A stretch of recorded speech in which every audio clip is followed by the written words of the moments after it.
പെറുവിന്റെ തീരം കാഴ്ചയിൽ നിന്ന് മറഞ്ഞ നിമിഷം ആ 6 പേരുടെയും ഉള്ളിൽ ഒരുതരം മരവിപ്പ് പടർന്നു. ഇത്രയും നാൾ കരയിൽ നിന്ന് കണ്ട സ്വപ്നം ഇപ്പോൾ പസഫിക്കിന്റെ നടുവിൽ ഒരു പച്ചയായ യാഥാർത്ഥ്യമായി മുന്നിൽ നിൽക്കുന്നു. മുന്നോട്ടു നോക്കിയാൽ അറ്റം കാണാത്ത നീലക്കടൽ, പിന്നോട്ടു നോക്കിയാലും അതുതന്നെ. കരയെന്ന ആശയം തന്നെ ഒരു ഓർമ്മയായി മാറാൻ തുടങ്ങിയിരിക്കുന്നു. തങ്ങൾ നിൽക്കുന്നത് ഉറപ്പുള്ള ഒരു കപ്പലിലല്ല, മറിച്ച് കയറുകൊണ്ട് കൂട്ടിക്കെട്ടിയ കുറെ മരക്കഷ്ണങ്ങൾക്ക് മുകളിലാണെന്ന സത്യം അവരുടെ ശിരകളിലേക്ക് ഒരു തണുപ്പായി അരിച്ചിറങ്ങി. ആദ്യത്തെ കുറച്ചു മണിക്കൂറുകൾ വല്ലാത്തൊരു നിശബ്ദതയായിരുന്നു. ഓരോരുത്തരും അവരവരുടെ ചിന്തകളിൽ മുഴുകി. ഇതെന്തു ഭാവിച്ചാ ഞാൻ ഇറങ്ങിപ്പുറപ്പെട്ടത്? എടുത്തുചാട്ടമായോ? ഇനി പ്രിയപ്പെട്ടവരെ കാണാൻ പറ്റുമോ? ഉള്ളിലെ ഭയം ആരും പുറത്തു കാണിച്ചില്ല. തോർ എല്ലാവരെയും മാറി മാറി നോക്കി. അവരുടെ മുഖത്തെ പിരിമുറുക്കം അയാൾക്ക് ഒരു കണ്ണാടിയിലെന്ന പോലെ വായിച്ചെടുക്കാമായിരുന്നു. ഈ യാത്രയുടെ മുഴുവൻ ഉത്തരവാദിത്വവും തനിക്കാണെന്ന ബോധം അയാളുടെ തോളിൽ ഒരു ഭാരമായി അമർന്നു. പിള്ളേരെ, നമ്മൾ തുടങ്ങിയിട്ടേയുള്ളൂ. ഇനി ഇങ്ങോട്ട് വെറുതെ ഇരിക്കാൻ സമയമില്ല. ജോലിയാണ്. തോർ മനഃപൂർവ്വം ശബ്ദമുയർത്തി പറഞ്ഞു. ആ ശബ്ദത്തിലെ ഉറപ്പും ആത്മവിശ്വാസവും മറ്റുള്ളവർക്ക് ഒരു ധൈര്യം നൽകി. അവർ ചിന്തകളിൽ നിന്നുണർന്നു. അങ്ങനെ കൊണ്ടിക്കിയിലെ ആദ്യത്തെ മീറ്റിംഗ് കൂടി. ഓരോരുത്തരുടെയും ചുമതലകൾ കൃത്യമായി നിർവചിക്കപ്പെട്ടു. ഹെർമൻ ചങ്ങാടത്തിന്റെ കെട്ടുകളും ഘടനയും പരിശോധിച്ച് എല്ലാം ഭദ്രമാണെന്ന് ഉറപ്പുവരുത്താൻ തുടങ്ങി. എറിക് നാവിഗേഷന്റെ ഉപകരണങ്ങൾ സജ്ജമാക്കി. ചങ്ങാടത്തിന്റെ വേഗതയും ദിശയും അളക്കാനുള്ള സംവിധാനങ്ങൾ ഒരുക്കി. ക്നൂട്ടും ടോർസ്റ്റൈനും തങ്ങളുടെ പ്രിയപ്പെട്ട റേഡിയോ ആന്റിന ഉയർത്തി ഉപകരണങ്ങൾ പ്രവർത്തിക്കുന്നുണ്ടുവെന്ന് നോക്കി. ബെങ്റ്റ് കൊണ്ടുവന്ന ഭക്ഷണസാധനങ്ങളുടെയും വെള്ളത്തിന്റെയും ഒരു ലിസ്റ്റ് തയ്യാറാക്കി. ഓരോ ദിവസവും എത്രമാത്രം ഉപയോഗിക്കാമെന്നതിന്റെ ഒരു കണക്കുണ്ടാക്കി. ആദ്യത്തെ രാത്രിയായിരുന്നു ഏറ്റവും ഭീകരം. പകൽ വെളിച്ചത്തിൽ സുന്ദരമായി തോന്നിയ കടലിന് ഇരുട്ടുവീണതോടെ ഒരു ഭയാനകമായ ഭാവം വന്നു. തിരമാലകളുടെ ഇരമ്പൽ കൂടുതൽ ഉച്ചത്തിലായി. ആകാശത്ത് കോടിക്കണക്കിന് നക്ഷത്രങ്ങൾ തിങ്ങി നിറഞ്ഞിരുന്നു. ഭൂമിയിൽ ഒരിടത്തും കാണാൻ കഴിയാത്തത്ര വ്യക്തമായി. പക്ഷേ അതൊന്നും ആസ്വദിക്കാനുള്ളൊരു മാനസികാവസ്ഥയിലായിരുന്നില്ല ആരും. കൊണ്ടിക്ക് ഓരോ തിരമാലയിലും ഒരു തൊട്ടിൽ പോലെ ആടിയുലയുമ്പോൾ അതിന്റെ കയറുകൾ വലിയുന്നതിന്റെ ഞിർ ഞിർ എന്ന ശബ്ദം ഒരു പേടി സ്വപ്നം പോലെ തോന്നി. ഓരോ വലിയ തിരയടിക്കുമ്പോഴും കെട്ടുകൾ പൊട്ടി ചങ്ങാടം ചിതറിപ്പോകുമോ എന്നവർ ഭയന്നു. തോറുമേറിക്കും മാറി മാറി സ്റ്റിയറിംഗ് തുഴയുടെ അടുത്തു നിന്നു. ഉറങ്ങാൻ ആർക്കും ധൈര്യമില്ലായിരുന്നു. മുളകൊണ്ടുണ്ടാക്കിയ ആ കൊച്ചുകൂടാരത്തിനുള്ളിൽ തണുത്ത കാറ്റടിച്ച് എല്ലാവരും വിറച്ചിരുന്നു. ഉപ്പുവെള്ളത്തിന്റെ നേരിയ തുള്ളികൾ കാറ്റിൽ പറന്ന് അവരുടെ മുഖത്തും വസ്ത്രങ്ങളിലും പറ്റിപ്പിടിച്ചു.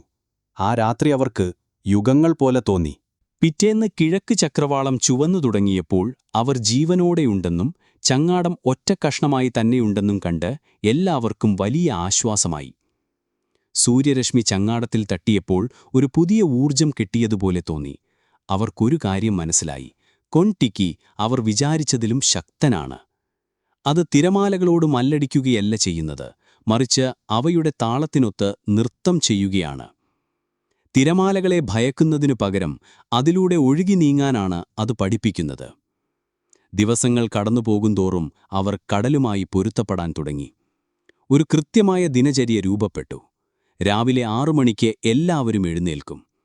പ്രഭാതകൃത്യങ്ങൾക്കായി ചങ്ങാടത്തിന്റെ ഒരു വശം അവർ തിരഞ്ഞെടുത്തിരുന്നു.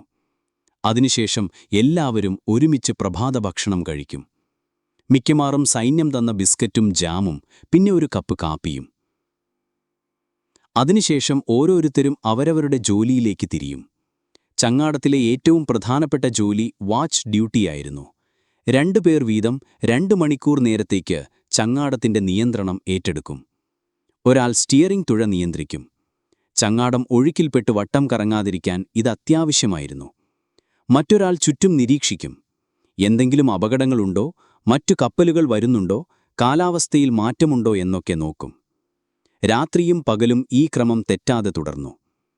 ഹെർമൻ എല്ലാ ദിവസവും രാവിലെയും വൈകുന്നേരവും ചങ്ങാടം മുഴുവൻ ഒരു ഡോക്ടർ രോഗിയെ പരിശോധിക്കുന്നതുപോലെ പരിശോധിച്ച് ഉപ്പുവെള്ളത്തിൽ കിടക്കുന്ന കയറുകൾക്ക് ബലക്ഷയം വരുന്നുണ്ടോ, തടികൾക്കിടയിലെ വിടവ് കൂടുന്നുണ്ടോ, പായ്മരം ഉറപ്പുള്ളതാണോ എന്നൊക്കെ സൂക്ഷ്മമായി നോക്കി ആവശ്യമായ സമാധാനങ്ങൾ ചെയ്യും. എറിക് തന്റെ പഴയ സെക്സ്റ്റന്റ് എന്ന ഉപകരണം ഉപയോഗിച്ച് കൃത്യം ഉച്ചയ്ക്ക് സൂര്യൻ ഏറ്റവും മുകളിലെത്തുമ്പോൾ അതിന്റെ സ്ഥാനം നോക്കി അവർ ഭൂമിയുടെ ഏത് അക്ഷാംശത്തിലും രേഖാംശത്തിലുമാണെന്ന് കണക്കുകൂട്ടി ലോഗ് ബുക്കിൽ രേഖപ്പെടുത്തും. ഓരോ ദിവസവും അവർ എത്ര ദൂരം സഞ്ചരിച്ചു എന്നറിയുന്നത് അവർക്ക് വലിയ ആത്മവിശ്വാസം നൽകി. ബെൻഡിറ്റായിരുന്നു അവരുടെ ക്വാർട്ടർ മാസ്റ്റർ അല്ലെങ്കിൽ മെസ് സെക്രട്ടറി. ഭക്ഷണവും വെള്ളവും വളരെ കുറഞ്ഞ അളവിലേ ഉപയോഗിക്കുന്നുള്ളൂ എന്ന് ഉറപ്പുവരുത്തി. ഓരോ ദിവസത്തെയും മെനു തീരുമാനിക്കുന്നതും പുള്ളിയായിരുന്നു. ക്ന്യൂട്ടിൻ്റെയും തോർസ്റ്റിൻ്റെയും ലോകം ആ ചെറിയ റേഡിയോയ്ക്ക് ചുറ്റുമായിരുന്നു. അവരുടെ ക്യാബിൻ ഒരു റേഡിയോ സ്റ്റേഷൻ പോലെയായിരുന്നു. എല്ലാ ദിവസവും കൃത്യസമയത്ത് അവർ ലോകത്തിൻ്റെ പല ഭാഗങ്ങളിലുള്ള അമച്വർ റേഡിയോ ഓപ്പറേറ്റർമാരുമായി അഥവാ ഹാം റേഡിയോവുമായി ബന്ധപ്പെടാൻ ശ്രമിച്ചു. ആദ്യത്തെ കുറച്ച് ദിവസം ഒന്നും നടന്നില്ല. അവരുടെ സിഗ്നലുകൾ വളരെ ദുർബലമായിരുന്നു. ഉപ്പുവെള്ളത്തിൻ്റെ സാന്നിധ്യം സിഗ്നലിനെ ബാധിച്ചു. ലോകം മുഴുവൻ ആകാംക്ഷയോടെ കാത്തിരിക്കുകയാണ് കൊൻറ്റിറ്റിയിൽ നിന്നൊരു വാർത്ത കേൾക്കാൻ. അവർ ജീവനോടെയുണ്ടോ അതോ കടലെടുത്തോ? പക്ഷേ മറുപടിയില്ലാത്ത റേഡിയോയുടെ നിശബ്ദത അവരെ ഓരോ ദിവസവും നിരാശപ്പെടുത്തി. യാത്ര തുടങ്ങി ഒരാഴ്ച കഴിഞ്ഞപ്പോൾ ഒരു രാത്രി ക്ന്യൂട്ട് ഹെഡ്ഫോണിൽ ചെവി കൂർപ്പിച്ചിരിക്കുമ്പോൾ വളരെ നേരിയ ഒരു ശബ്ദം. ഇംഗ്ലീഷിലുള്ള വാക്കുകൾ. ലോസ് ഏഞ്ചലസിലുള്ള ഒരു ഹാം റേഡിയോ ഓപ്പറേറ്ററായിരുന്നു അത്. കൊൻറ്റിക്കി, കൊൻറ്റിക്കി, ഇത് W6 EVM. നിങ്ങളെ കേൾക്കുന്നുണ്ട്. വളരെ ദുർബലമായി. നിങ്ങളുടെ സ്ഥാനമറിയിക്കുക. ഓവർ. ക്ന്യൂട്ടിന് സന്തോഷം കൊണ്ട് എന്തു ചെയ്യണമെന്നറിഞ്ഞില്ല. അവൻ ഉറക്കെ വിളിച്ചു പറഞ്ഞു, നമ്മളെ അവർക്ക് കേൾക്കാം. നമ്മൾ ഒറ്റയ്ക്കല്ല, ലോകവുമായി നമുക്ക് ബന്ധമുണ്ട്. ആ വാർത്ത ചങ്ങാടത്തിൽ ഒരു ക്രിസ്മസ് ആഘോഷത്തിൻ്റെ പ്രതീതിയുണ്ടാക്കി. അവർ ജീവനോടെയുണ്ടെന്നും യാത്ര സുഗമമായി തുടരുകയാണെന്ന് ലോകം അറിഞ്ഞിരിക്കുന്നു. അതവർക്ക് കൊടുത്ത ആത്മവിശ്വാസം ചെറുതൊന്നുമായിരുന്നില്ല.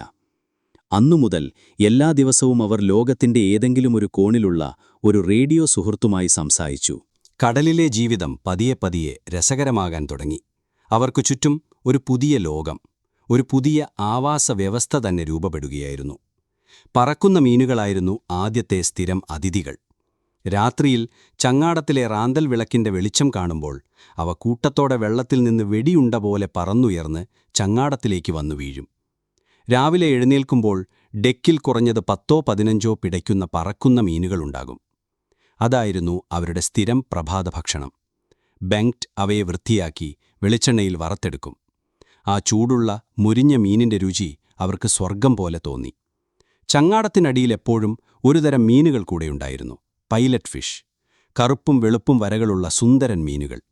വലിയ സ്രാവുകൾക്കും തിമിംഗലങ്ങൾക്കും വഴികാട്ടുന്നതുകൊണ്ടാണ് അവയ്ക്ക് ആ പേര് വന്നത്. ഇത് കണ്ടപ്പോൾ അവർക്ക് മനസ്സിലായി, തങ്ങളുടെ ചങ്ങാടമെന്ന ഈ കൃത്രിമ ദ്വീപിനടിയിലും വലിയ ആരൊക്കെയോ ഒളിച്ചിരിപ്പുണ്ട്. ഡോൾഫിനുകൾ കൂട്ടമായി വന്ന് ചങ്ങാടത്തിനു ചുറ്റും ചാടിമറിയുന്നത് ഒരു സ്ഥിരം കാഴ്ചയായി. അവയുടെ കളികളും ചിരി പോലത്തെ ശബ്ദവും കണ്ടിരിക്കാൻ തന്നെ ഒരു പ്രത്യേക രസമായിരുന്നു. അവയുടെ സാന്നിധ്യം ഒരു സുരക്ഷിതത്വം നൽകി. യാത്ര തുടങ്ങി 2 ആഴ്ച കഴിഞ്ഞപ്പോൾ ഒരു ദിവസം ഹെർമൻ ഒരു വലിയ ചൂണ്ടയിൽ ട്യൂണ മീനിന്റെ കഷ്ണം കൊരുത്ത് കടലിലിട്ടിരിക്കുകയായിരുന്നു. പെട്ടെന്ന് ചൂണ്ടവലിയിലൊരു ഭീമൻ കുലുക്കം. എന്തോ ഭയങ്കരമായി ഒന്ന് കൊത്തിയിരിക്കുന്നു. ചൂണ്ടക്കയർ ഒരു നൂലുപോലെ കടലിലേക്ക് പാഞ്ഞു. പിടിച്ചോ, എന്തോ വലുതു കുടുങ്ങിയിട്ടുണ്ട്, ഹെർമൻ അലറി. എല്ലാവരും ഓടിക്കൂടി. ഹെർമൻ ആഞ്ഞുപിടിച്ചു വലിക്കാൻ തുടങ്ങി. പക്ഷെ അതിന് ഭയങ്കര ശക്തിയായിരുന്നു. അത് ചങ്ങാടത്തെ തന്നെ ഒരു വശത്തേക്ക് വലിക്കുന്നതുപോലെ തോന്നി. മണിക്കൂറുകളോളം ആ വടംവലി തുടർന്നു. എല്ലാവരും മാറി മാറി ആ ചൂണ്ടക്കയർ വലിച്ചു. അവസാനം ക്ഷീണിച്ച അവശനായ ആ ഭീകരനെ അവർ ചങ്ങാടത്തിനടുത്തേക്ക് എത്തിച്ചു. വെള്ളത്തിനടിയിൽ ആ കറുത്ത രൂപം കണ്ടപ്പോൾ അവരുടെ ശ്വാസം നിലച്ചുപോയി. അതൊരു മീനല്ലായിരുന്നു. അതൊരു തിമിംഗല സ്രാവ്, അതായത് വെയിൽ ഷാർക്ക് ആയിരുന്നു. ലോകത്തിലെ ഏറ്റവും വലിയ മത്സ്യം. ഒരു KSRTC ബസ്സിനോളം വലിപ്പമുള്ള ഒരു ഭീമാകാരം ജീവി. അതിൻ്റെ കറുത്ത തൊലിപ്പുറത്ത് രാത്രിയിലെ ആകാശം പോലെ ആയിരക്കണക്കിന് വെള്ളപ്പുള്ളികളുണ്ടായിരുന്നു. അതിൻ്റെ വാ തുറന്നാൽ ഒരു മനുഷ്യനെ ചേലിക്കം വിഴുങ്ങാൻ പാകത്തിനുണ്ടായിരുന്നു. അവർ പേടിച്ചു വിറച്ചുപോയി. ആ ഭീമാകാരം ജീവി ചങ്ങാടത്തിനടിയിലൂടെയും അരികിലൂടെയുമൊക്കെ ഒരു പ്രത്യേക താളത്തിൽ പതുക്കെ നീന്തി തുടങ്ങി. അതിൻ്റെ വലിയ തലകൊണ്ട് ചങ്ങാടത്തിലൊന്ന് മുട്ടിയാൽ മതി ആ പുരാതന കെട്ടുകൾ തകർന്ന് തവിടുപൊടിയാകാൻ. അവർ ശ്വാസമടക്കി പിടിച്ച് അനങ്ങാതെ നിന്നു. പക്ഷേ ആ ഭീമൻ അവരെ ഒന്നും ചെയ്തില്ല. അതൊരു കൗതുകത്തോടെ ഈ വിചിത്രമായ മരക്കെട്ടിനെയും അതിലെ താടി നീണ്ട ജീവികളെയും നോക്കി കുറേ നേരം ചുറ്റിപ്പറ്റി നീന്തി. അവർക്കതിൻ്റെ വലിയ കണ്ണുകൾ കാണാമായിരുന്നു. ആ കണ്ണുകളിൽ ക്രൂരതയല്ല, ഒരുതരം സൗമ്യതയാണവർ കണ്ടത്. കുറേ നേരം കഴിഞ്ഞപ്പോൾ അത് പതുക്കെ ആഴങ്ങളിലേക്ക് ഊളിയിട്ടുപോയി. ആ സംഭവം അവരെ ഒരു വലിയ പാഠം പഠിപ്പിച്ചു. കടൽ ഭീകരന്മാരുടെ ലോകമാണ്. പക്ഷേ അവയെ പ്രകോപിപ്പിച്ചില്ലെങ്കിൽ അവയൊന്നും മനുഷ്യനെ ഉപദ്രവിക്കില്ല. അവർ വെറും കാഴ്ചക്കാർ മാത്രമാണ്. ഈ കടലിന്റെ യഥാർത്ഥ അവകാശികൾ ഈ ജീവികളാണ്. തങ്ങൾ വെറും അതിഥികൾ മാത്രം. അന്നുമുതൽ അവർ കടലിനെ ബഹുമാനിക്കാൻ തുടങ്ങി. അവർ ആഴക്കടലിന്റെ ഭാഗമായി മാറുകയായിരുന്നു. കുൺടിക്കി യാത്ര തുടങ്ങി 1 മാസം കഴിഞ്ഞിരുന്നു. അതുവരെയുള്ള യാത്ര ചെറിയ ചില പേടിപ്പെടുത്തലുകൾ ഒഴിച്ചാൽ താരതമ്യേന ശാന്തമായിരുന്നു. കിഴക്കൻ കാറ്റ് സ്ഥിരമായി പായിൽ തട്ടി അവരെ മുന്നോട്ട് നയിച്ചു. ഹംബോൾട്ട് ഒഴുക്ക് ഒരു കൺവെയർ ബെൽറ്റ് പോലെ അവരെ പടിഞ്ഞാറോട്ട് കൊണ്ടുപോയി. അവർ കടലുമായി പൂർണ്ണമായും ഇണങ്ങിച്ചേർന്നു. ദിനചര്യകൾ ഒരു ഘടികാരം പോലെ കൃത്യമായി. പക്ഷേ പസഫിക് സമുദ്രം പ്രവചനാതീതമാണ്. ശാന്തസമുദ്രമെന്ന പേര് അതിന് നൽകിയ ആളെ അവർ പലപ്പോഴും സ്മരിച്ചു. അതിന്റെ ശാന്തത ഒരു വലിയ കൊടുങ്കാറ്റിനു മുൻപുള്ളതാണെന്ന് അവർ വൈകാതെ തങ്ങളുടെ തൊലിയും മാംസവും കൊണ്ട് തിരിച്ചറിഞ്ഞു. ഒരു ദിവസം ഉച്ച കഴിഞ്ഞപ്പോൾ മുതൽ കാലാവസ്ഥയിൽ കാര്യമായ മാറ്റങ്ങൾ കണ്ടുതുടങ്ങി. അതുവരെ തെളിഞ്ഞു നിന്ന നീലാകാശം പതിവില്ലാതെ ഇരുണ്ടു. സാധാരണ കാണുന്ന വെള്ളപ്പഞ്ഞിക്കെട്ടുകൾ പോലുള്ള മേഘങ്ങൾക്ക് പകരം കറുത്തിരുണ്ട ഒരു മല പോലെ ഭീമാകാരമായ മേഘങ്ങൾ ചക്രവാളത്തിൽ ഉരുണ്ടുകൂടാൻ തുടങ്ങി. കാറ്റിന്റെ സ്വഭാവം മാറി. അതുവരെ സൗമ്യമായി തലോടിയിരുന്ന കാറ്റ് ഇപ്പോൾ ഒരുതരം മുരൾച്ചയോടെ ശക്തിയായി വീശാൻ തുടങ്ങി. കടൽ പതിയെ അശാന്തമായി. ചെറിയ താളാത്മകമായ തിരമാലകൾക്ക് പകരം പച്ച നിറമുള്ള കൂർത്തുമൂർത്ത വലിയ മലകൾ പോലുള്ള തിരകൾ രൂപം കൊടാൻ തുടങ്ങി. എറിക് ഹെസൽബർഗ് തന്റെ നാവികനായുള്ള അനുഭവസമ്പത്ത് വെച്ച് ആകാശത്തേക്കും കടലിലേക്കും മാറി മാറി നോക്കി. അയാളുടെ മുഖം ഗൗരവപൂർണമായി. ഇത് സാധാരണ കാറ്റല്ല. ഒരു വലിയ കൊടുങ്കാറ്റ് നേരെ നമ്മുടെ അടുത്തേക്ക് വരുന്നുണ്ട്. എല്ലാവരും തയ്യാറായിക്കോ. അടുത്ത 24 മണിക്കൂർ ഒരുപക്ഷേ നമ്മുടെ ജീവിതത്തിലെ ഏറ്റവും നിർണായകമായിരിക്കും. ആ വാക്കുകൾ ചങ്ങാടത്തിൽ ഒരുതരം നിശബ്ദമായ ഭീതി പരത്തി. അവർ അതുവരെ കഥകളിൽ മാത്രം കേട്ടറിവുള്ള നാവികരുടെ പേടിസ്വപ്നമായ പസഫിക്കിലെ കൊടുങ്കാറ്റിനെ മുഖാമുഖം നേരിടാൻ പോവുകയാണ്. ഒരു ഉരുക്ക് കപ്പലിലല്ല, കയറുകെട്ടിയ മരത്തടികൾക്കു മുകളിൽ. തോർ ഒരു നിമിഷം പോലും പാഴാക്കിയില്ല. ഒരു യഥാർത്ഥ നേതാവിനെപ്പോലെ അയാൾ നിർദ്ദേശങ്ങൾ നൽകി. കേൾക്കുക ഹെർമൻ, ചങ്ങാടത്തിലുള്ള എടുത്തുമാറ്റാൻ പറ്റുന്ന സാധനങ്ങളെല്ലാം ക്യാബിന്റെ ഉള്ളിലേക്ക് മാറ്റുക. ബാക്കിയുള്ളവ കയറുകൊണ്ട് ഡെക്കിൽ മുറുക്കി കെട്ടുക. ഒന്നും കടലിൽ പോകരുത്. ക്നൂട്ട്, തോർസ്റ്റൈൻ, റേഡിയോ ഉപകരണങ്ങൾ വാട്ടർ പ്രൂഫ് കവറുകൾ കൊണ്ട് ഭദ്രമായി മൂടുക. പായ് പൂർണ്ണമായി താഴ്ത്തിക്കെട്ടുക, അല്ലെങ്കിൽ കാറ്റത് കീറിക്കളയും. ബെങ്കിറ്റ്, ഭക്ഷണസാധനങ്ങളും വെള്ളവും സൂക്ഷിക്കുന്നിടം ഒന്നുകൂടി ഉറപ്പിക്കുക. സ്റ്റീറിംഗ് തുഴയിൽ ഒരേ സമയം 2 പേർ പിടിക്കണം. ബാക്കിയുള്ളവർ ക്യാബിനിന്റെ ഉള്ളിൽ കയറി തൂണുകളിൽ മുറുകെ പിടിച്ചിരിക്കുക. ആരും കടലിൽ വീഴരുത്. വീണാൽ പിന്നെ കണ്ടെത്താൻ കഴിയില്ല. അവർ ഒരു യുദ്ധത്തിന് തയ്യാറെടുക്കുന്ന സൈനികരെ പോലെയായി. ഓരോരുത്തരും തങ്ങളുടെ ജോലികൾ അതിവേഗം ചെയ്തു തീർത്തു. അതിനിടയിൽ കാറ്റിന്റെ ശക്തി കൂടിക്കൂടി വന്നു. ഇപ്പോൾ അതൊരു മുരൾച്ചയല്ല, ചെവി തുളയ്ക്കുന്ന ഒരു ഭീകരമായ മൂളലാണ്. തിരമാലകൾക്ക് ഒരു ദൊത്തല വീടിന്റെ അത്രയും ഉയരം വെച്ചു. കൊണ്ടിക്ക് ഓരോ തിരയുടെയും അദ്വസ്ന ചെരിവിലൂടെ മുകളിലേക്ക് ഒരു കളിപ്പാട്ടം പോലെ ഉയർത്തപ്പെടുകയും അടുത്ത നിമിഷം അഗാധമായൊരു ഗർത്തത്തിലേക്ക് വയറ്റിൽ നിന്ന് ആളിപ്പോകുന്ന വേഗതയിൽ എടുത്തെറിയപ്പെടുകയും ചെയ്തു. ആദ്യത്തെ വലിയ തിര ചങ്ങാടത്തിലേക്ക് ഒരു വെള്ളച്ചാട്ടം പോലെ ആഞ്ഞടിച്ചു. ടൺ കണക്കിന് വെള്ളമാണ് അവരുടെ മുകളിലേക്ക് വീണത്. ഒരു നിമിഷം ചങ്ങാടം മുഴുവൻ വെള്ളത്തിനടിയിലായി. അവർ കരുതി എല്ലാം കഴിഞ്ഞു, ചങ്ങാടം തകർന്ന് തങ്ങൾ കടലിന്റെ ആഴങ്ങളിലേക്ക് പോവുകയാണെന്ന്. പക്ഷേ അത്ഭുതം! പുരാതന ഇൻകകളുടെ എഞ്ചിനീയറിംഗ് മികവ് അവിടെ പ്രകടമായി. തടികൾക്കിടയിലെ വിടവുകളിലൂടെ ആ വെള്ളമെല്ലാം അതിവേഗം ഒഴുകിപ്പോയി. ഒരു അരിപ്പ പോലെ ചങ്ങാടം വീണ്ടും ഉപരിതലത്തിലേക്ക് ഒരു കോർക്ക് പോലെ ഉയർന്നു. ഇരുട്ട് വീണതോടെ കാര്യങ്ങൾ കൂടുതൽ വഷളായി. ചുറ്റും കൂരിരുട്ട്. എവിടെയാണ് ആകാശം, എവിടെയാണ് കടൽ എന്ന് തിരിച്ചറിയാൻ പറ്റുന്നില്ല. സ്വന്തം കൈ പോലും കാണാൻ പറ്റാത്തത്ര ഇരുട്ട്. ഇടയ്ക്കിടെ ഉണ്ടാകുന്ന ഭീകരമായ ഇടിമിന്നലിന്റെ വെളിച്ചത്തിൽ അവർ ആ നരകതുല്യമായ ദൃശ്യം കണ്ടു. തങ്ങൾക്കു ചുറ്റും അലറി വിളിക്കുന്ന കറുത്ത രാക്ഷസന്മാരെപ്പോലെ ഉയർന്നു പൊങ്ങുന്ന തിരമാലകൾ. ഓരോ തിരയുടെയും മുകളിൽ പതഞ്ഞുയരുന്ന വെള്ളം ഒരു പ്രേതത്തെപ്പോലെ വെട്ടിത്തിളങ്ങുന്നു. തോറും എറിക്കും സ്റ്റിയറിംഗ് തുഴയിൽ സർവ്വശക്തിയും എടുത്തു പിടിച്ചു നിൽക്കുകയായിരുന്നു. അവരുടെ കൈകൾ മരവിച്ചിരുന്നു. പേശികൾ വലിഞ്ഞുമുറുകി. തുഴ കൈവിട്ടുപോയാൽ ചങ്ങാടം തിരകൾക്ക് കുറുകെ വരും. അതോടെ അത് കടലാസു തോണി പോലെ മറിഞ്ഞുപോകും. ഓരോ ഭീമൻ തിര പാഞ്ഞുവരുമ്പോഴും ചങ്ങാടത്തിന്റെ മുൻഭാഗം അതിന് നേരെയാക്കുക എന്നതായിരുന്നു അവരുടെ ജീവൻ മരണ പോരാട്ടം. ക്യാബിനുള്ളിലിരുന്ന ബാക്കിയുള്ളവരുടെ അവസ്ഥയും ദയനീയമായിരുന്നു.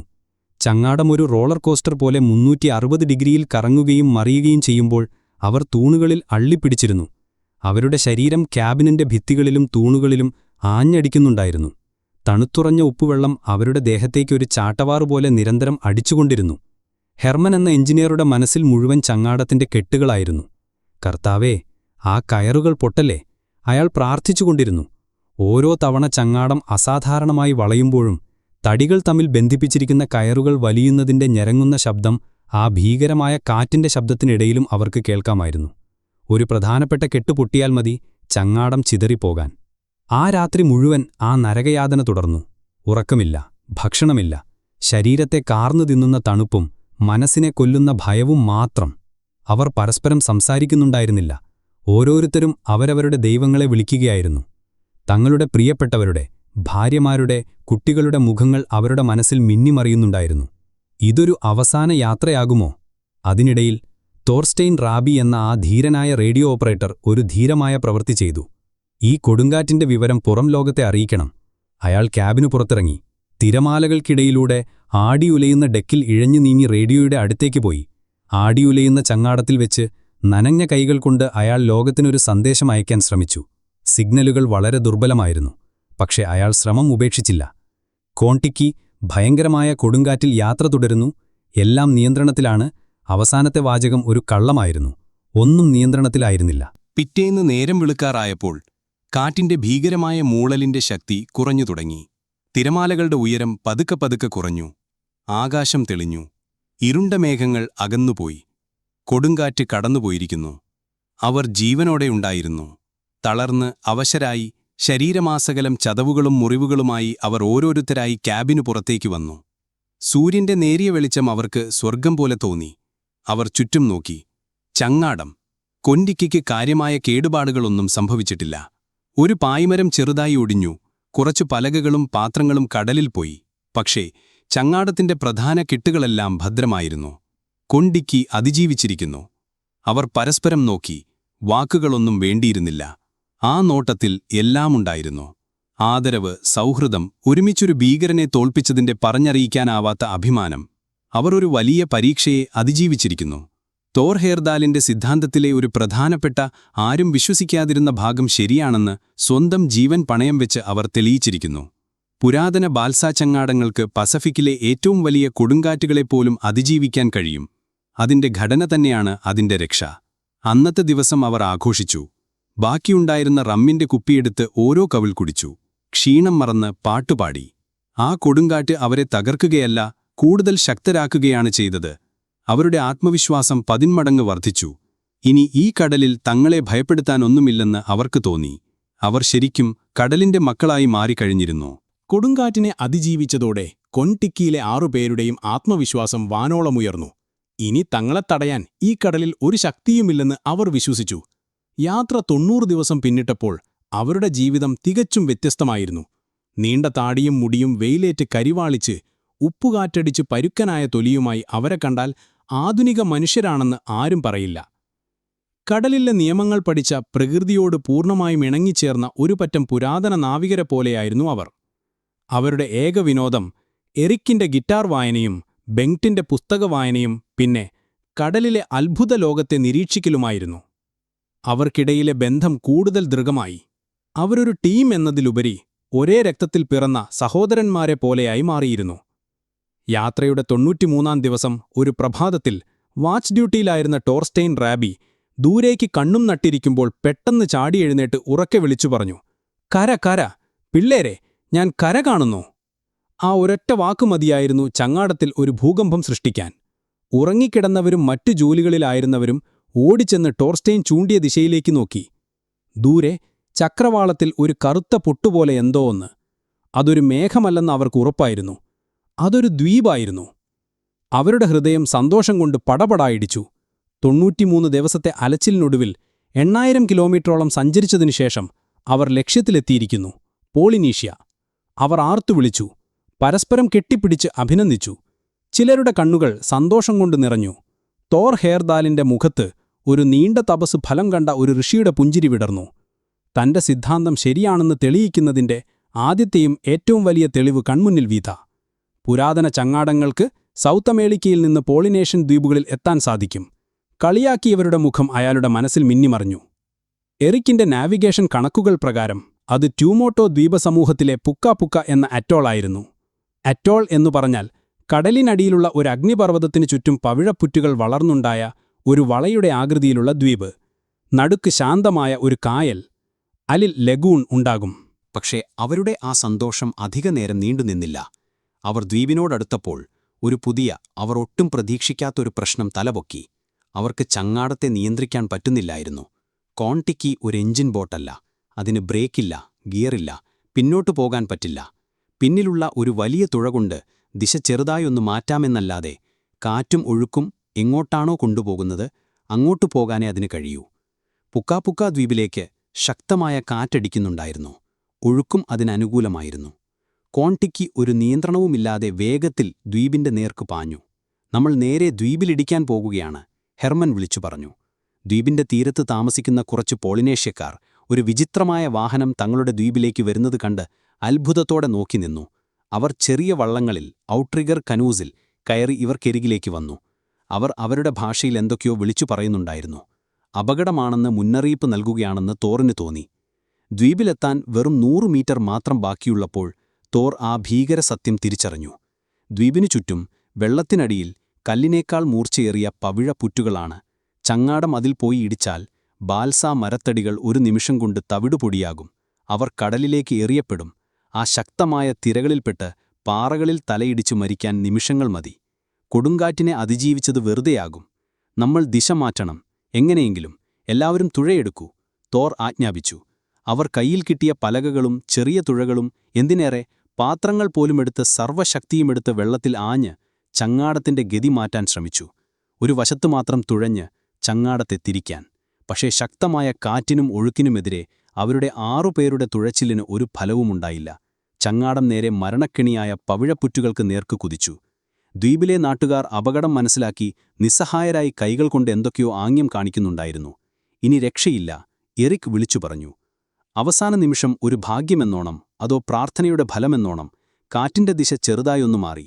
കോൺടിക്കി ദ്വീപിന്റെ അരികിലൂടെ പവിഴപ്പുറ്റുകളിൽ തട്ടാതെ തലനാരിഴയ്ക്ക് അപകടത്തിൽ നിന്ന് രക്ഷപ്പെട്ട് മുന്നോട്ട് നീങ്ങി. പുക്ക ദ്വീപ് അവരുടെ പിന്നിലായി. അവർക്ക് കരയിലിറങ്ങാൻ കഴിഞ്ഞില്ല.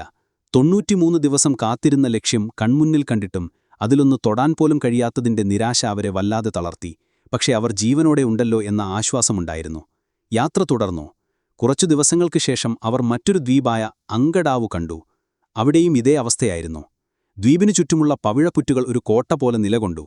കരയിലിറങ്ങാനുള്ള എല്ലാ ശ്രമങ്ങളും പരാജയപ്പെട്ടു. അവർക്ക് മനസ്സിലായി, പോളിനേഷ്യൻ ദ്വീപുകളിലെത്തുക എന്നതുപോലെ തന്നെ പ്രധാനമാണ് സുരക്ഷിതമായി കരപറ്റുക എന്നതും. ഈ പവിഴപ്പുറ്റുകളുള്ള ദ്വീപുകളിൽ ഒരു തുറന്ന ഭാഗം, ചാനൽ കണ്ടെത്തിയാൽ മാത്രമേ ഉള്ളിലുള്ള ശാന്തമായ ലഗൂണിലേക്ക് പ്രവേശിക്കാൻ കഴിയൂ. അല്ലാത്തപക്ഷം പവിഴപ്പുറ്റുകളിൽ ഇടിച്ചു തകരുകയേ വഴിയുള്ളൂ. യാത്ര 101-ാം ദിവസത്തിലേക്ക് കടന്നു. അന്ന് 1947 ഓഗസ്റ്റ് 7-ന് അവർ ട്യൂമോട്ടോ ദ്വീപ് സമൂഹത്തിലെ ഏറ്റവും അപകടകാരിയായ റെറോയ എന്ന പവിഴപ്പുറ്റുകളുടെ വലയത്തിനടുത്തേക്കെത്തി. ഏകദേശം 40 കിലോമീറ്റർ നീളത്തിൽ പരന്നുകിടക്കുന്ന നാവികരുടെ പേടിസ്വപ്നമായ ഒരു ഭീകരൻ പവിഴപ്പുറ്റ്. റേഡിയോയിലൂടെ അവർക്ക് വ്യക്തമായ മുന്നറിയിപ്പ് കിട്ടി. കൊൺടിക്കി, റെറോയ റീഫിൽ നിന്ന് എങ്ങനെയെങ്കിലും അകന്നു നിൽക്കുക. അവിടെ രക്ഷപ്പെടാൻ ഒരു സാധ്യതയുമില്ല. അത് കപ്പലുകളുടെ ശ്മശാനമാണ്. പക്ഷേ കൊൺടിക്കിക്ക് സ്വന്തമായൊരു മനസ്സുണ്ടായിരുന്നു. കാറ്റുമൊഴുക്കും അതിന് നേരെ റെറോയ റീഫിലേക്ക് ഒരു കളിപ്പാട്ടത്തെ എന്ന പോലെ തള്ളിക്കൊണ്ടുപോവുകയായിരുന്നു. ഇത്തവണ രക്ഷപ്പെടാൻ ഒരു വഴിയുമില്ലെന്ന് അവർക്ക് പൂർണ്ണമായി ഉറപ്പായി. അവർ തങ്ങളുടെ അവസാനത്തെ യാത്രയ്ക്ക്, അവസാനത്തെ പോരാട്ടത്തിന് തയ്യാറെടുത്തു. തോർ തന്റെ ടീമിനെ വിളിച്ചുകൂട്ടി. അയാളുടെ മുഖത്ത് ഭയമായിരുന്നില്ല, ഒരുതരം ഉറച്ച തീരുമാനമായിരുന്നു. പിള്ളേരെ, കേൾക്കുക. നമ്മൾ റീഫിലിരിക്കാൻ പോവുകയാണ്. ഇത് നമ്മുടെ യാത്രയുടെ അവസാനമാണ്.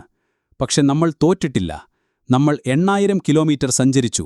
പുരാതന മനുഷ്യർക്ക് ഇത് സാധിക്കുമായിരുന്നു എന്ന് നമ്മൾ തെളിയിച്ചു കഴിഞ്ഞു. ഇനി നമ്മുടെ ലക്ഷ്യം അതിജീവിക്കുക എന്നതാണ്. ഇടിയുടെ ആഘാതം വളരെ വലുതായിരിക്കും. എല്ലാവരും ഷൂസ് ധരിക്കുക. ചങ്ങാടത്തിന്റെ പിൻഭാഗത്തുള്ള കട്ടിയുള്ള കയറുകളിൽ മുറുകെ പിടിക്കുക. തല ഉയർത്തിപ്പിടിക്കുക. എന്ത് സംഭവിച്ചാലും ഒരുമിച്ച് നിൽക്കണം. നമ്മൾ ഒരുമിച്ചേ മരിക്കൂ, അല്ലെങ്കിൽ ഒരുമിച്ച് ജീവിക്കും. അവർ തങ്ങളുടെ വിലപിടിപ്പുള്ള സാധനങ്ങളെല്ലാം, ലോഗ് ബുക്ക്, ക്യാമറകൾ, ഫിലിം റോളുകൾ എന്നിവയെല്ലാം വാട്ടർ പ്രൂഫ് ബാഗുകളിലാക്കി ശരീരത്തിൽ കെട്ടിവെച്ചു. ക്നൂട്ടും പവർസ്റ്റെയിനും തങ്ങളുടെ റേഡിയോയിലൂടെ ലോകത്തിന് ഒരു അവസാന സന്ദേശമയച്ചു. ഞങ്ങൾ ററോയ റീഫിൽ തകരാൻ പോകുന്നു. 1000 കിലോമീറ്ററുകൾ കൂടി സഞ്ചരിക്കാമായിരുന്നു. എല്ലാം ശുഭം. All well. ഓവർ. ദൂരെ പവിഴപ്പുറ്റുകളിൽ കൂറ്റൻ തിരമാലകൾ വന്നിടിച്ച് ചിതറിച്ചത് ഒരു വെളുത്ത രേഖ പോലെ കാണാമായിരുന്നു. ആ ഭീകരമായ ഇരമ്പൽ ശബ്ദം അടുത്തടുത്തു വന്നു. ആയിരക്കണക്കിന് തീവണ്ടികൾ ഒരുമിച്ച് പാഞ്ഞു വരുന്നതുപോലെ. മുറുകെ പിടിച്ചോ, ദൈവത്തെ ഓർത്തോ, തോർ അലറി. ആദ്യത്തെ വലിയ തിര ഒരു രാക്ഷസന്റെ കൈപോലെ ചങ്ങാടത്തെ മുകളിലേക്കുയർത്തി മുന്നോട്ടു കുതിച്ച് പവിഴപ്പുറ്റിന്റെ മുകളിലേക്കെടുത്തെറിഞ്ഞു. ഥോ എന്ന ചെവി തുളയ്ക്കുന്ന ഭീകര ശബ്ദത്തോടെ കോൺടിക്കി റെയ്സർ പോലെ മൂർച്ചയേറിയ പവിഴപ്പുറ്റുകളിൽ ചെന്നിടിച്ചു.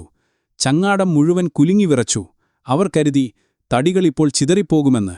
പക്ഷെ പുരാതന ഇൻകകളുടെ കയറുകെട്ടുകൾ വീണ്ടും അത്ഭുതം പ്രവർത്തിച്ചു. ചങ്ങാടം തകർന്നില്ല, പക്ഷെ സ്റ്റിയറിംഗ് തുഴ പല കഷ്ണങ്ങളായി ഒടിഞ്ഞുപോയി. നിയന്ത്രണം പൂർണ്ണമായി നഷ്ടപ്പെട്ടു. അടുത്ത തിര വന്നു. അത് ചങ്ങാടത്തെ റീഫിനു മുകളിലൂടെ മുന്നോട്ട് വലിച്ചിഴച്ചു. മൂർച്ചയേറിയ പവിഴങ്ങൾ ബാൽസാ തടികളുടെ അടിഭാഗം ഒരു കത്തികൊണ്ട് ചീകുന്നതുപോലെ കീറി മുറിച്ചുകൊണ്ടിരുന്നു. അവർ കടലിലേക്ക് തെറിച്ചുപോകാതിരിക്കാൻ കയറുകളിൽ അള്ളിപ്പിടിച്ചിരുന്നു. ഒന്നിനു പുറകെ ഒന്നായി 5-6 ഭീമൻ തിരമാലകൾ അവരെ കടന്നാക്രമിച്ചു. ഓരോ തിരയും അവരെ മരണത്തിന്റെ വക്കിലെത്തിച്ചു. ചുറ്റും വെള്ളവും പതയും മാത്രം. ശ്വാസം കിട്ടാതെ അവർ പിടഞ്ഞു. ആ നിമിഷങ്ങളിൽ അവർ തങ്ങളുടെ ജീവിതം ഒരു സിനിമ പോലെ കണ്ടു. പിന്നെ പെട്ടെന്ന് എല്ലാം ശാന്തമായി. അവർ പതിയെ കണ്ണു തുറന്നു നോക്കി. തിരമാലകളുടെ ഭീകരമായ ഇരമ്പൽ ശബ്ദം പിന്നിലായിരിക്കുന്നു. അവർ റീഫ് കടന്ന് ഉള്ളിലുള്ള ശാന്തമായ ലഗൂണിലെത്തിയിരിക്കുന്നു. കൊണ്ടിക്കി തകർന്നിരുന്നു, പക്ഷെ പൂർണ്ണമായി നശിച്ചിരുന്നില്ല. തടികൾ ഒരുവിധം ഒരുമിച്ച് കിടക്കുന്നുണ്ടായിരുന്നു. അവർ ആ തകർന്ന ചങ്ങാടത്തിൽ പറ്റിപ്പിടിച്ചിരുന്നു. അവർ പരസ്പരം നോക്കി. എണ്ണമെടുത്ത് ഉറപ്പിച്ചു. 6 പേരും ജീവനോടെയുണ്ട്.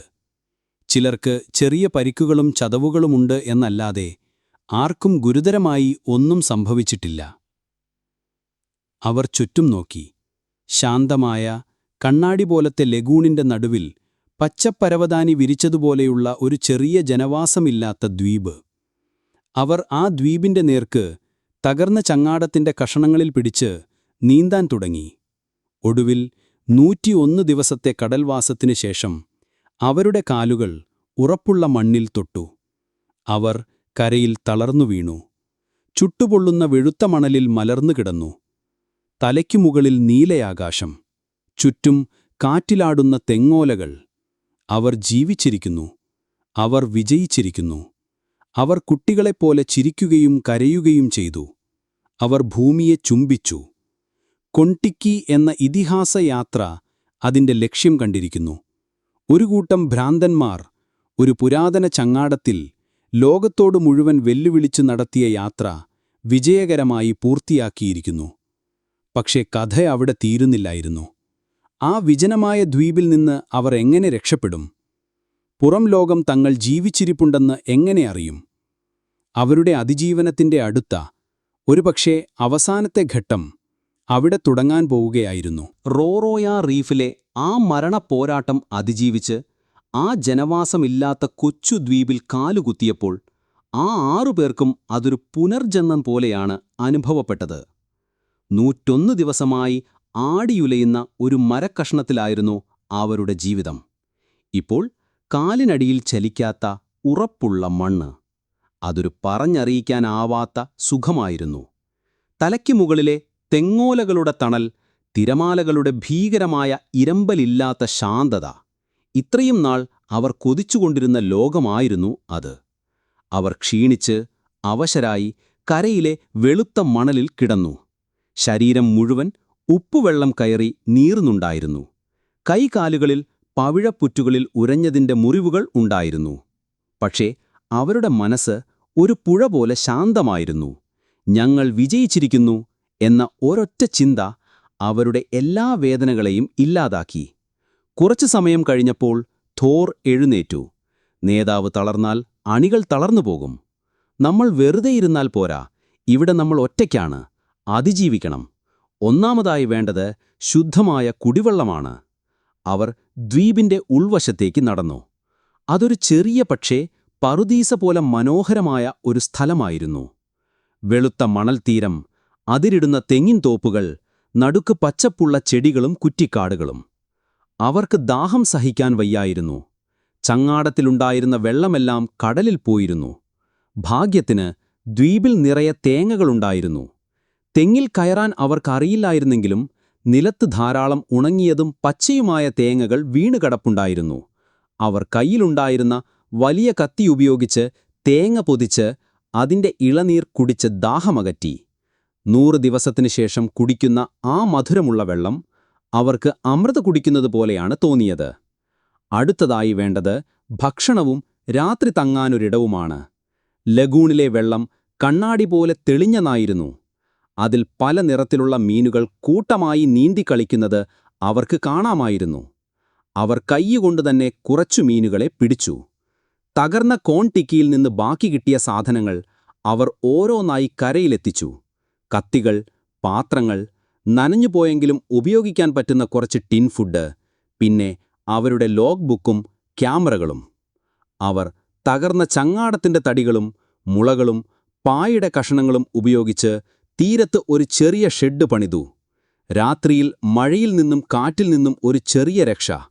അതൊരു വീടൊന്നുമായിരുന്നില്ല, പക്ഷേ അവർക്കതൊരു കൊട്ടാരം പോലെ തോന്നി. തീപ്പെട്ടിയൊക്കെ ഉപ്പുവെള്ളത്തിൽ നനഞ്ഞു ഉപയോഗശൂന്യമായിരുന്നു.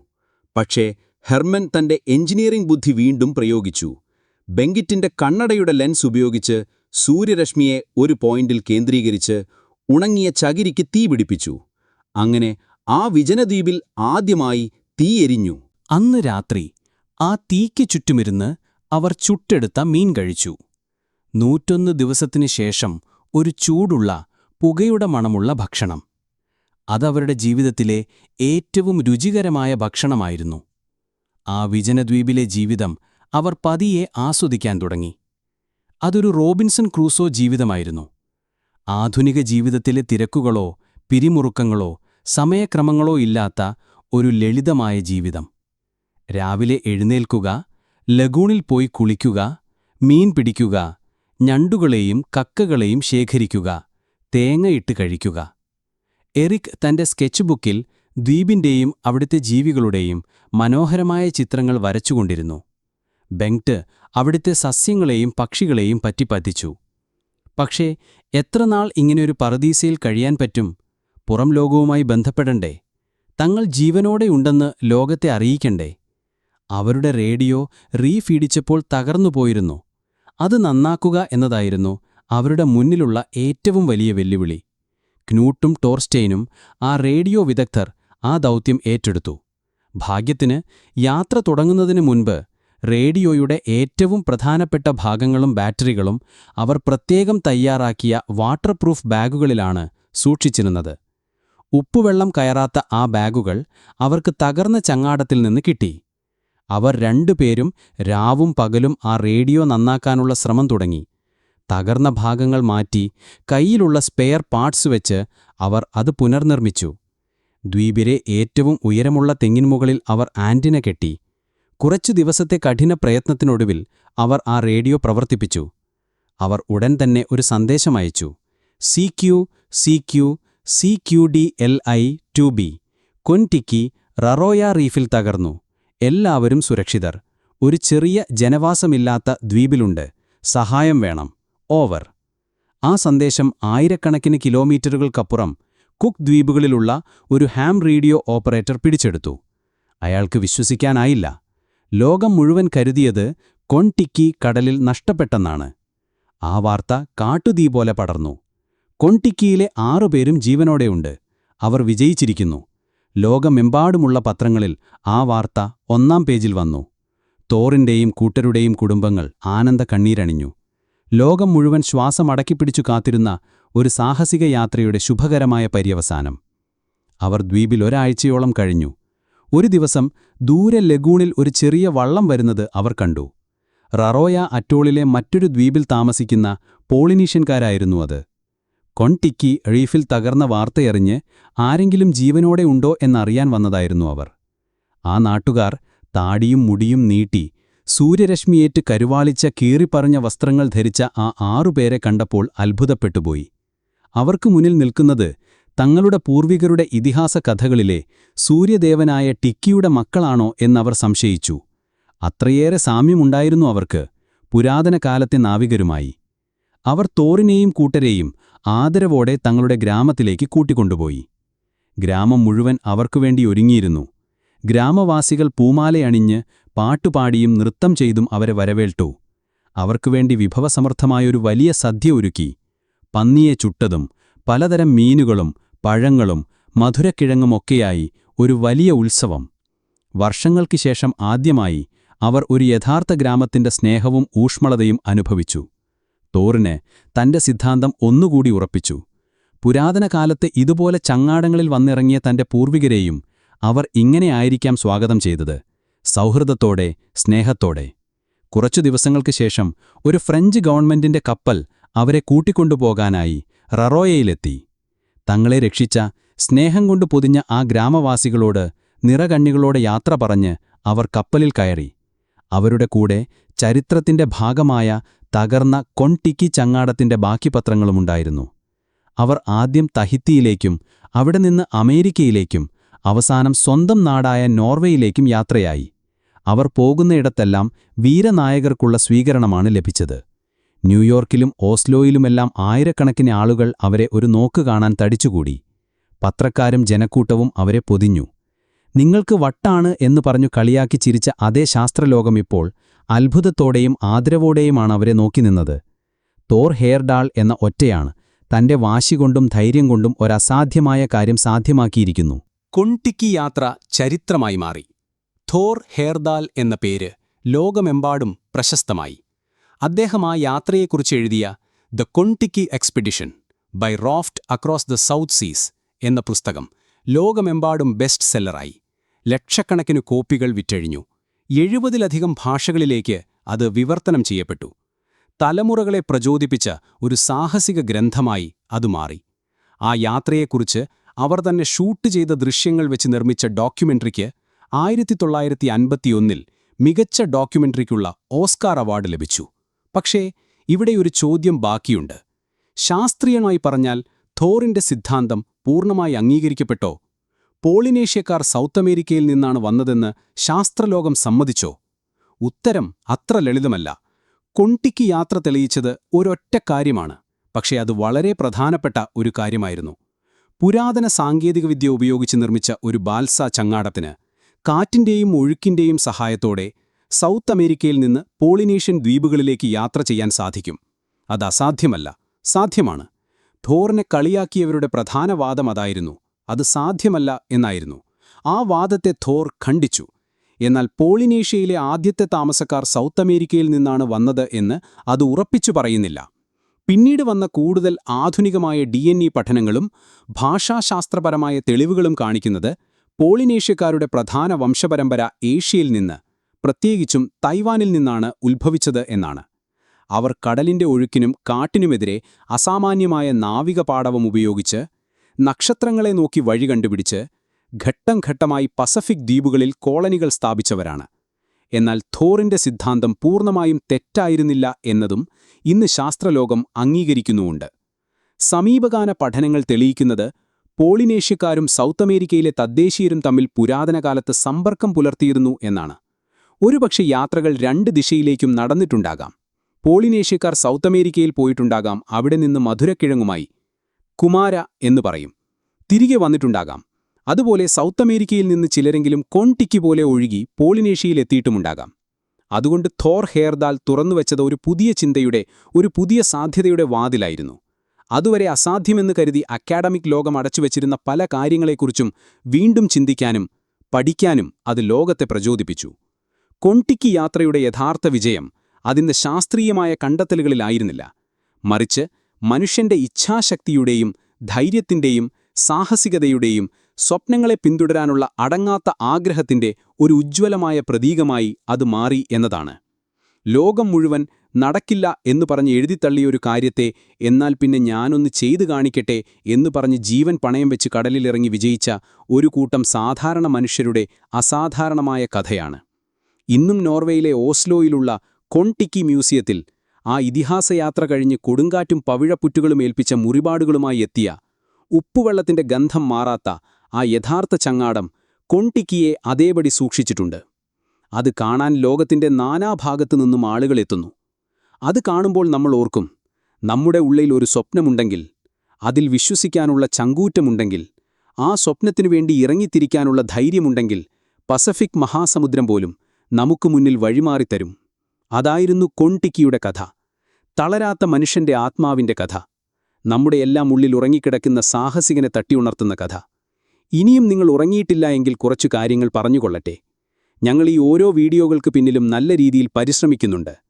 നിങ്ങളിൽ പലർക്കും ഇത് ഉപകാരമാകുന്നു എന്നും അറിഞ്ഞതിൽ സന്തോഷം.